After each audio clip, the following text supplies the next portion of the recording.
শুভ সকাল বন্ধুরা, কেমন আছো সবাই? আশা করি তোমরা যে যেখানেই আছো সুস্থ আছো, ভালো আছো। আমি এসএসজি চ্যানেল থেকে সবাইকে জানাই আন্তরিক শুভেচ্ছা ও অভিনন্দন ও আমার প্রাণ ভরা ভালোবাসা।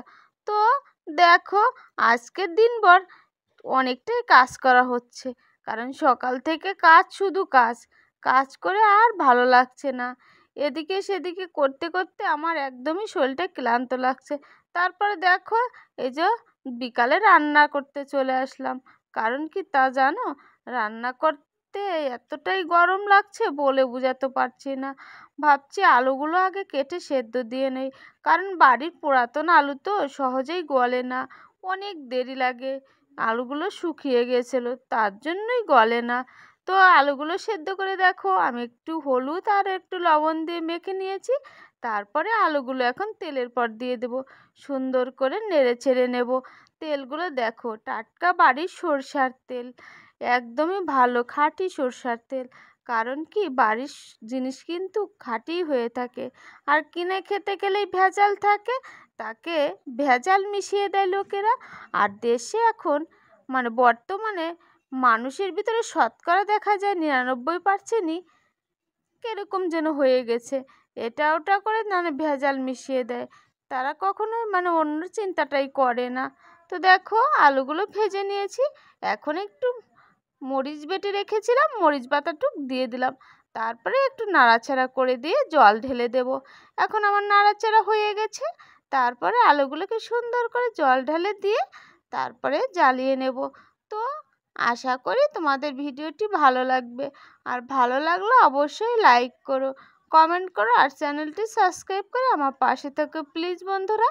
তো দেখো, আমি ওদিকে শিলে সস, জিরা এসব বেটে নিয়েছি। গ্রামের রান্না তো শিলে বেটেই রান্না করতে হয়, আমাদের তো আর মিক্স মেশিন নেই, তাই শিলে বেটেই রান্না করি। শিলে বেটে রান্না করার তরকারিটির স্বাদটাই কিন্তু অন্যরকম হয়ে থাকে গো বন্ধুরা। আর শিলে বাটাটাও কিন্তু ভালো, কারণ গ্রামের মানুষরা বেশিরভাগই শিলে বেটে রান্না করে, দেখবে তাদের কতটাই ভালো হয়। কারণ মিক্স মেশিনে ওই মশলাটা দেখা যায় হিটে অন্যরকম টেস্টি হয়ে যায়, তাই শিলে বেটে রান্না করার তরকারির স্বাদই অন্যরকম।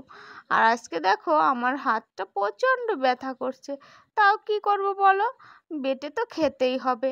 আমাদের এই গরিবের সংসারে এটাই বড় সুখের জিনিস, এটাই বড় সুখ। এসব সুখ ছাড়া কিন্তু আমাদের দেশে চলে না। গরিবের কষ্ট হলে এটাই গরিবের সুখ, এটাই গরিবের মেনে নিতে হয়। কারণ গরিবের ভিতরেও কিন্তু সুখ আছে, সুখ একটা আলাদা জিনিস থাকে। দেখা যায় একজন গাছতলা থাকলে সেটার ভিতরেও কিন্তু অন্যরকম সুখ আছে, কারণ আবার একজন কোটিপতি হলেও কিন্তু তার সুখ নেই। তাই সুখ বস্তুটা সবার ভাগ্যে হয় না গো বন্ধুরা। সুখ একটা অন্য বস্তু, সুখ সবার কপালে সয় না। ওই যে একটা গান আছে না, সবারই কপালে সুখ সয় না, সেই গানটার মতন। তো দেখতে দেখতে আমার রান্নাটা হয়ে গেছে, আর এই যে এখন খাবার দিয়ে দিয়েছি। কারণ কি দেখো, তরকারিটা কিন্তু বেশ সুন্দর হয়েছে, আর খেতেও সুস্বাদু হয়েছে। দেখো, বাবু সোনার বাবা অনেক সুন্দর করে খেয়ে নিচ্ছে, তরকারিটা ভালো হয়েছে। দেখো কিভাবে খাচ্ছে। আর রান্না বান্না শেষ করে আমি ধরো রান্নার কাজটা সেরে দিয়ে সব কিছু করে তারপরে খাবার দিয়েছি।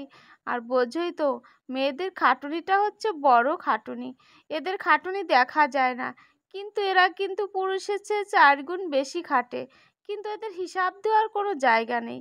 মেয়েরা যে হাঁটে প্রতিদিন, কত কিলোমিটার ঘর দিয়ে হাঁটে, সেটা কিন্তু কেউ কখনো হিসাব করে না, যে ওরা কতদিন বাচ্চা বাচ্চা ঘর এসব নিয়ে সামলায়। আজকের মতন এখানেই বন্ধুরা, সবাই ভালো থেকো।